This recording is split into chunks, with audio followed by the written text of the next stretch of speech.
Hello guys, ok.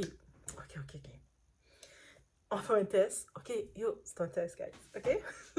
Je vais voir le son, qu'est-ce que ça va donner. Je pense que c'est allumé. Je pense que ça fonctionne. Ok? Bon, bienvenue chez la Doha. La Doha, comme je vous dis, est pas technique. Donc, j'essaie de développer mon côté technique avec vous.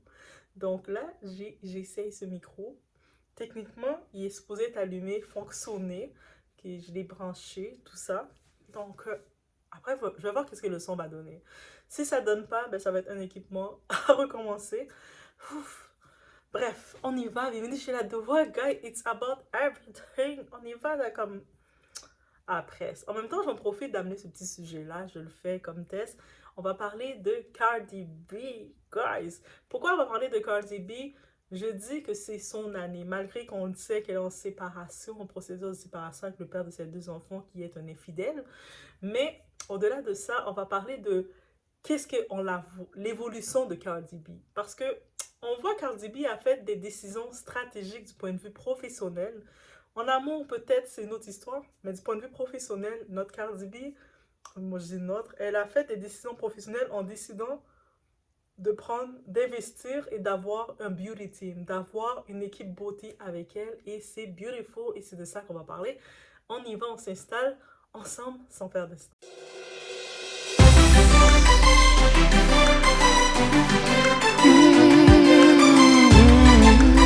Donc, je suis certaine, on a pu voir l'évolution de la Cardi B au début. On se rappelle qu'on était dans l'émission de réalité, télé-réalité américaine Love and Hip Hop, dans celui de New York qu'elle était. On la voyait déjà avec un petit peu son style, un petit peu de girly baddie, du Fashion Nova style. Ok, j'ai rien contre Fashion Nova, mais comme le genre un petit peu sexy, tout de même. Et on la voit avec son évolution qu'elle est rendue plus dans le côté high fashion. Donc, on la voit dans les événements, elle travaille ses looks, on commence plus à l'identifier, plus du côté fashion. On la voit invitée aussi dans les défilés. À Paris, vous vous rappelez comment elle apporte sa personnalité. Et c'est pas pour rien, parce que Cardi B, elle a décidé de viser sur son équipe, que ce soit son styliste attitré, c'est Colin Carter. Il est de Bronx.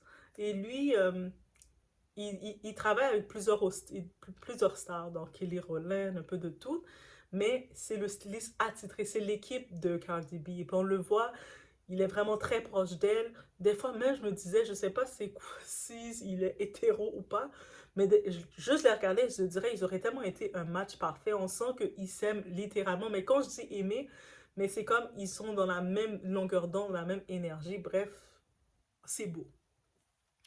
Au-delà de lui, au plus Colin, on le remarque, vous allez dire c'est qui Colin Carter. Vous voyez, c'est ce grand type, bel homme, grand, très grand, avec ses petits cheveux, et puis il arrange toujours Cardi B, parce que Cardi B, elle a beaucoup d'énergie. Comme on se rappelle dans les tapis rouges, elle va faire des petites grimaces, des fois elle va danser un peu, faire sa personnalité, et on voit quelqu'un qui vient toujours l'arranger, c'est lui. Donc il est très présent avec elle, et on sait que toutes les vedettes ont un styliste, mais quand on regarde la façon que lui, comme styliste, il est à cœur avec elle, on voit que les deux ont plaisir de travailler ensemble. Et dites-vous qu'il est un styliste de stars. Il travaille avec toutes les stars, donc je pense que ça va être difficile de le booker comme ça. Donc, mais on le voit qu'avec elle, ils sont vraiment ensemble. Dernièrement, il avait fait une entrevue, et puis les deux, ils étaient en duo ensemble. Comme les deux, elle utilise un petit peu ses contacts, les deux s'ouvrent les portes, et c'est ça qui est beautiful. Au-delà de son équipe beauty, elle a aussi Erika Lapearl. Oui, comment on connaît les noms de ces stylistes? Parce qu'on a remarqué une chose, elle travaille avec cette même équipe gagnante. L'équipe qui travaille avec elle, qui l'aide à aller où ce qu'elle veut aller, être plus dans le côté high fashion, au-delà de juste être rappeuse, elle s'implante aussi dans le côté high fashion et ça fait une différence. Est-ce que vous avez vu? On peut la comparer à Nicki Minaj, son rivalité du côté rap, mais quand on regarde du côté esthétique, du côté fashion et tout, on voit qu'elle a une équipe avec elle qui décide, qui font une mise en scène et c'est très artistique, c'est très poussé. Comme... Et Erika, elle est sa make-up artiste. On a aussi j'ai oublié le nom de l'autre personne qui fait ses cheveux. Donc, elle a toute, c'est la même équipe avec elle Et quand tu regardes, tu le vois la différence. Et puis je lui dis que elle a dit de miser sur une équipe qui est son visuel, parce que ça fait, au-delà de la musique, ça fait le tout. Parce que ça fait longtemps qu'elle n'a pas sorti un nouvel album, Cardi B. Elle fait deux, trois sons comme ça, mais sortir un album complet, elle le fait pas, puis on sent qu'on n'est plus vraiment dans le temps d'un album complet, mais elle reste toujours dans l'actualité. De temps en temps, elle nous sort un son, mais au-delà de nous sortir un son, dans le côté visuel, on la voit toujours à l'avant. Et c'est parce qu'elle a misé sur cette image-là. Une image de ce qui fait une femme, tu sais, un petit peu femme-enfant, parce que quand on la voit avec ces petites grimaces qu'elle nous fait toujours, c'est une femme complètement, mais Cardi B, on la voit avec sa personnalité. Et je tiens à parler de justement le côté artistique, son histoire qu'elle nous raconte.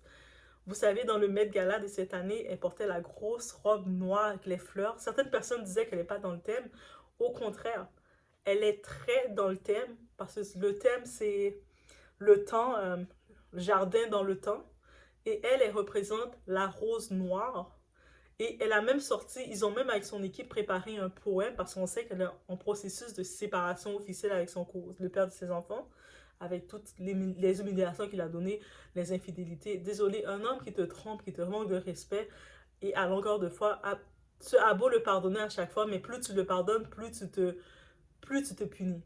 Plus tu le pardonnes quand il te trompe, plus toi tu te punis. Est-ce que vous comprenez? Bref. Et la rose noire veut dire une séparation. Et ça, j'ai vu plus le côté parce que certains ont dit que la rose noire se retrouve en Turquie. Il y a des roses noires et que l'histoire derrière, c'est symbolique. C'est pas juste un thème de drogue. Que ce soit l'idée de Cardi B ou avec qu'est-ce qu'elle est en train de vivre et ce que son équipe a décidé de créer, c'est comme c'est un autre niveau. Guys, c'est un autre niveau. Et quand on regarde toutes les vedettes qu'on fait le tapis rouge dans le Met Gala, il n'y en a pas qui sont venus nous raconter comme ça, nous faire un poème pour nous raconter qu'est-ce qu'ils portent. Moi, je pense juste de ce côté-ci, son équipe l'a amené dans un autre niveau.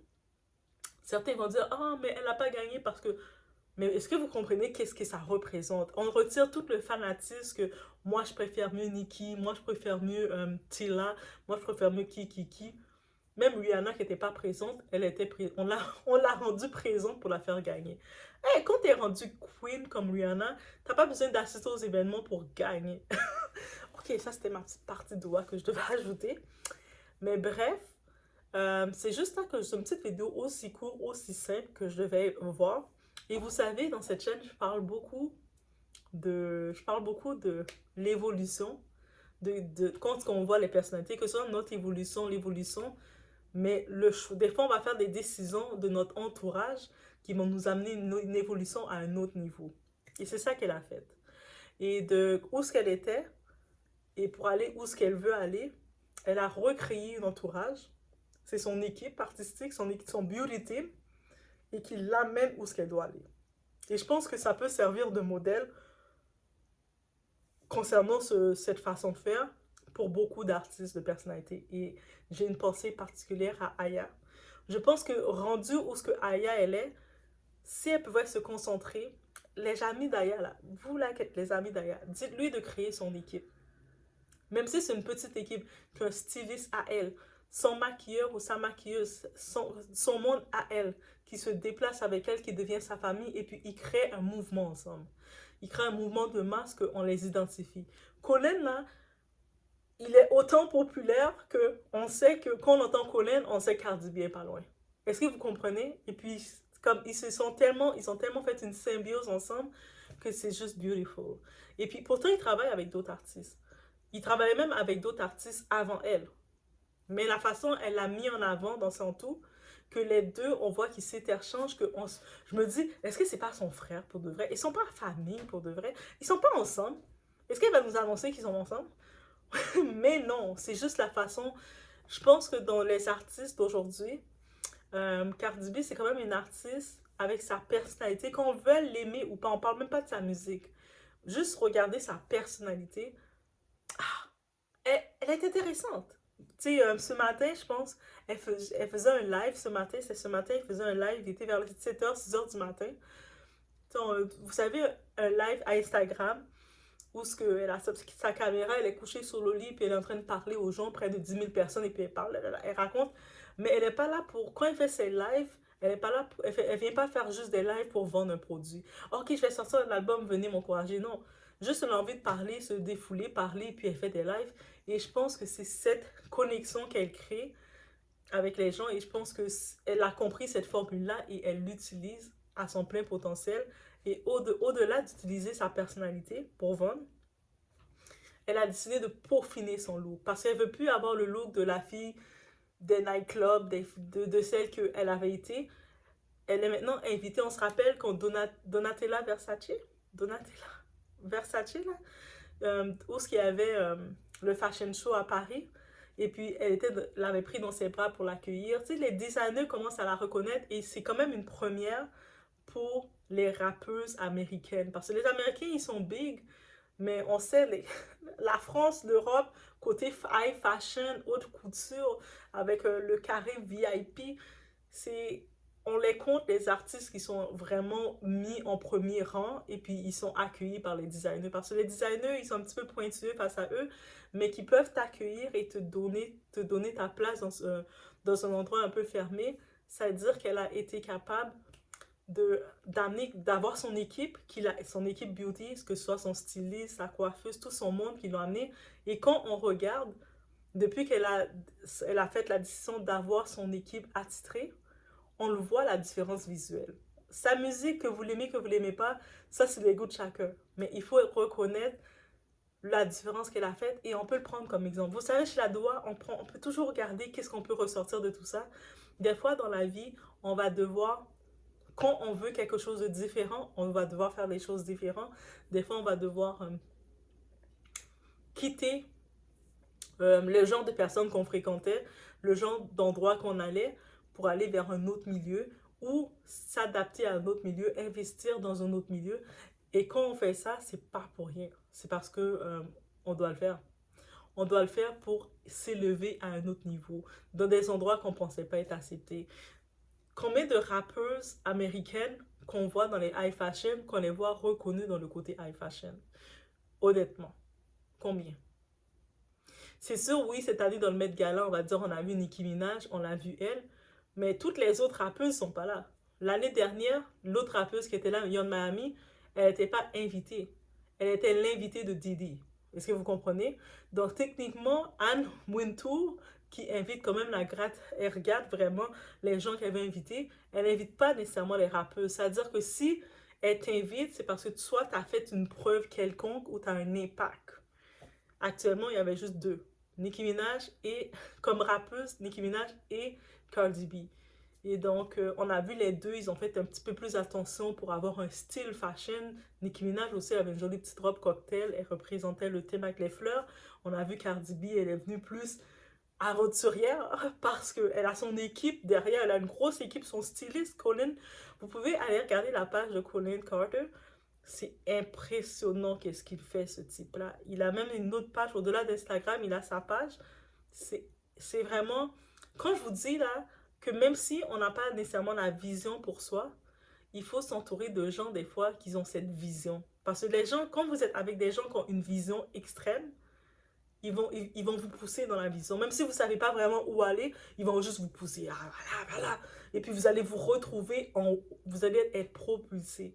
Et je pense que Cardi B, elle savait qu'elle voulait aller dans un autre niveau. Qu'est-ce qu'elle a fait?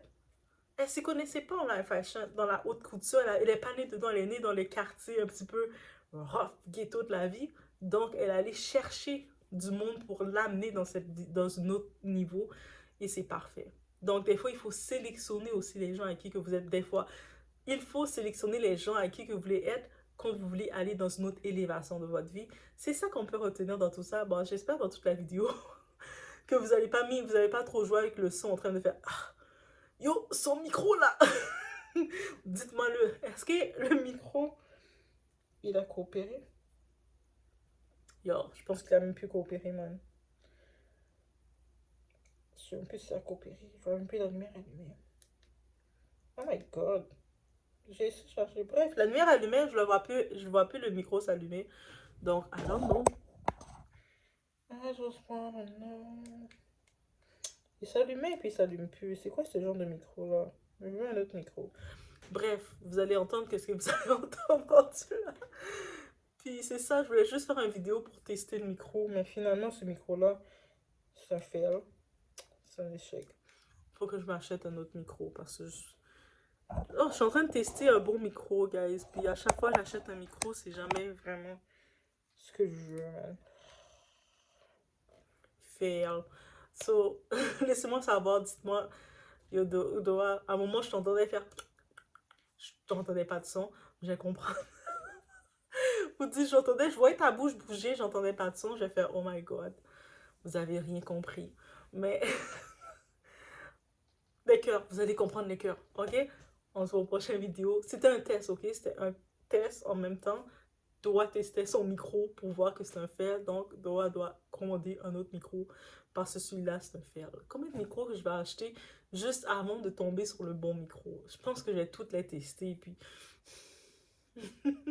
je laisse sur ce. On se voit aux prochaines vidéos.